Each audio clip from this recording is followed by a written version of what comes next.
The way you're looking at this deck is that you've got a strategy that you want to try, and it's sick when it works. You're really excited when it works. It's like, oh, it's so good. It's ridiculous to think that a Stage 2 Pokemon could survive an attack from a Pokemon like Arceus V-Star. Or a Mew, even. Like, it's crazy. It's really satisfying when it works. Something I've been thinking about is that you look at these cards to win games. Alright? You've got a strategy and you want to win games. You're not winning tournaments with this deck, you're winning games. And what I mean is that while this deck, when it comes together, can win a game on PTCGO, it's not going to reliably do the same thing for 10 rounds at a regional championship.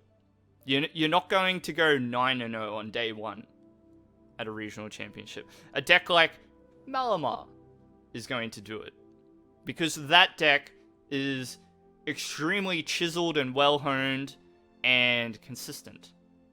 That's what makes the tournament decks really good. They are equipped to work very well every single time. And then, ideally, what it should come down to is player skill at that point. So, when I look at a deck like this,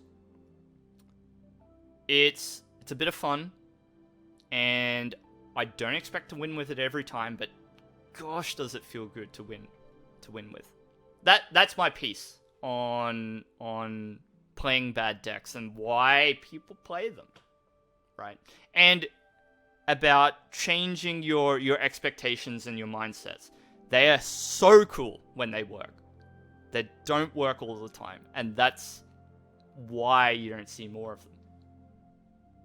When you're building a Pokemon deck, if you want to build a deck with the purpose of succeeding in a metagame, you got to think about it like a conversation with somebody. When I'm talking to you, right, you also need to be good at listening. That's what good conversation is. It's speaking and then listening to what the other person has to say. If I'm just talking at you, that's not a conversation. That's me speaking at you. And it's rude and it's not effective communication. It's not effective communication. So, when you're building a deck and you want to succeed in the current landscape of the meta, you need to be willing to listen. You have to look at the metagame. You have to listen. You have to look at what it looks like, what it's doing. And you have to respond to what it is saying. You can't just exert your will, necessarily. You can't just be like, I will make the best Cinderace deck and it will beat everything. Right? It's just not how it works. You have to listen to what the metagame is saying. And you have to reply with something that makes sense. I listened to what the metagame was saying before Brisbane Regionals. I replied with a deck that was consistent and that answered the meta in a way that I thought would work, which was to play a deck that contained 4 paths to the peak. The metagame was still early. People were still figuring things out about what Brilliant Stars brought to the table. I showed up with 4 paths to the peak in my deck, a Suicune package, which is just consistent, and Arceus V-Star, which just works every time. It is just so good, that card, that you could slide it into anything and it would be good. You could put Arceus into this deck and it would be good.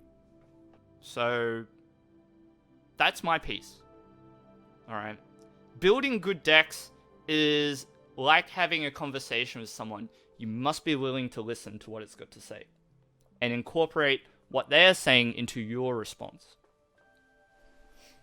Alright, that's it. That's all I've got to say on that. Take care.